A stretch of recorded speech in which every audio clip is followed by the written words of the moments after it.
All right, so I've had some people wanting me to go back over the graphing of these absolute values.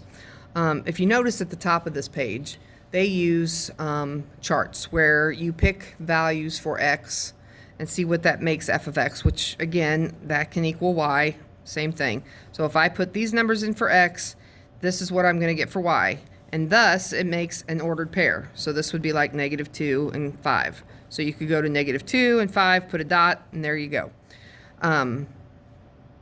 Or you can do it with the means that, or the method that I showed you on our other video, where you use this equation. Okay? So f of x, or y, equals a times the absolute value of x minus h plus k, where a is the slope of the absolute value, h, or the number that's inside the absolute value with the x, so x plus whatever, x minus whatever, that's going to tell you how much the vertex moves left or right. If it's a positive number, so x plus something, it's going to move to the left, and if it's x minus something, then it's going to move to the right. Okay? And then k on the outside, or any number on the back side of this absolute value, if it's positive, that'll move your vertex up, and if it's negative, it'll move it down. So if you have numbers in here and numbers back here, it's going to move you from 0 to somewhere off the line. So it's going to go over and up, or it's going to go over and down, something like that. Okay? So if we look at this equation that we have up here, we have y equals the absolute value of x minus 1. This number right here is our slope, the number in front of the absolute value. Well, there was not one, so I drew a 1 in. So we know that to assume that if there's not a number there, it's going to be 1. And then the number that's inside the absolute value with the x is a -1. So that means we're going to go to the right one spot, to the right one. Okay? There's no number out here. So that means we don't go up or down at all. So we move our vertex one spot to the right, but we don't move up or down because there's nothing out here. So this is our new vertex, okay, right there. Then, again, we look at our slope as 1. So if our slope is 1 over 1, that means we're going to go, and it's positive, we go up 1, and in this case, we go out 1. Because I say out because you go up, and then out this direction, and out that direction. So now we have these going this way, and one going this way, okay? And again, if you would pick numbers and make a chart, you know, and do the x and y business, and if you pick things like -3, -1, 0, 1, and 3, for instance, and you pick those numbers, you would notice that the absolute values are always going to make a V, whether it's, you know, just a normal V like this, or if it's a tall skinny V, or a real long V, or maybe even turned upside down if there's a negative number out in front. Okay, so it's always going to be a V if it's an absolute value. All right, let's move on to this one. So this one, again, our slope, there's no number out here in front, so our slope is assumed to be 1.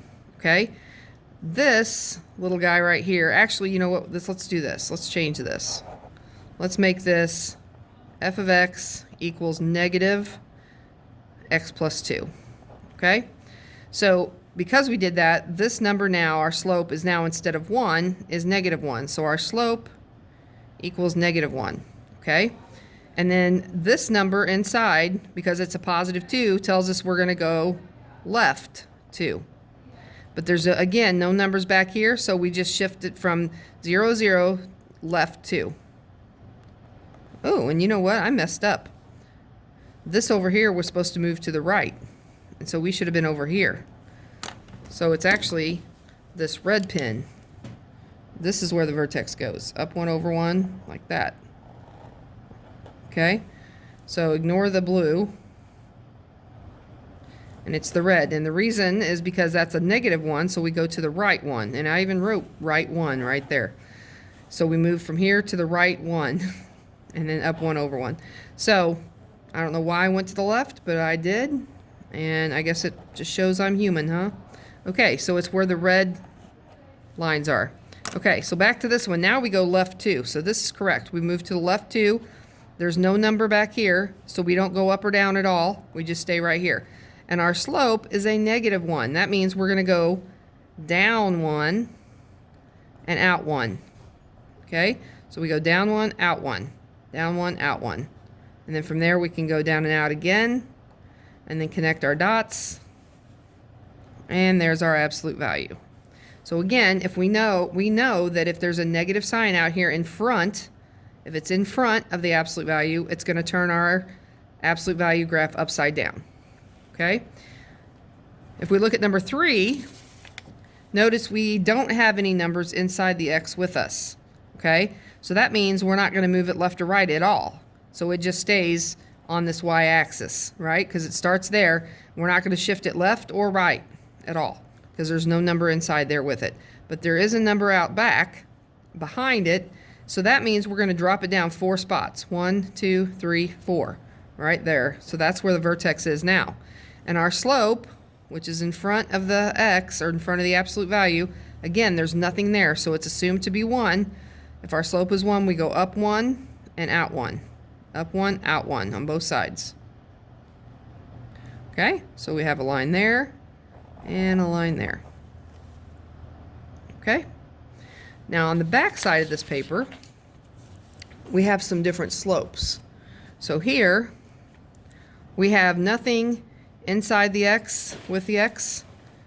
There's nothing inside here, and there's nothing back here. That means the vertex is going to stay at 0, 0. This is what's going to change, is our slope. Our slope is a -3. So that means, number 1, it's going to flip upside down, okay? And then it's going to go down 3 and out 1.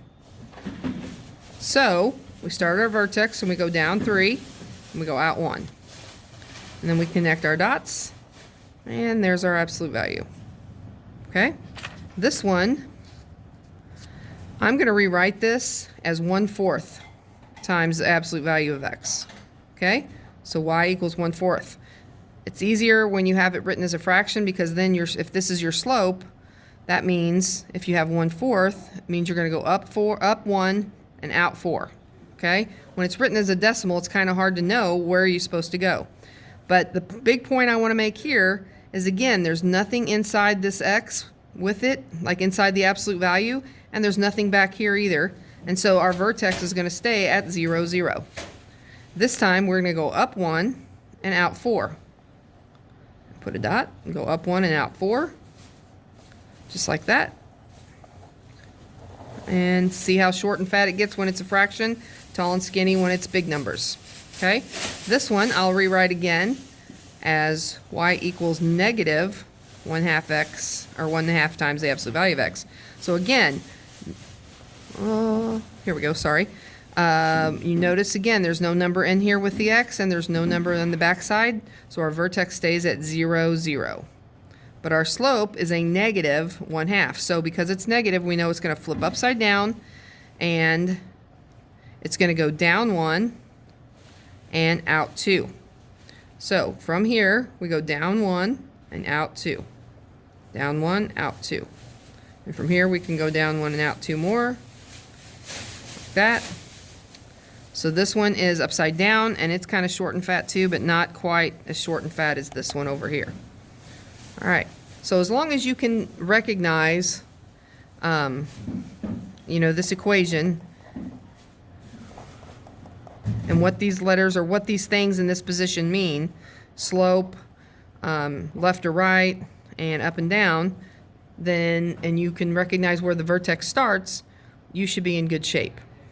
All right.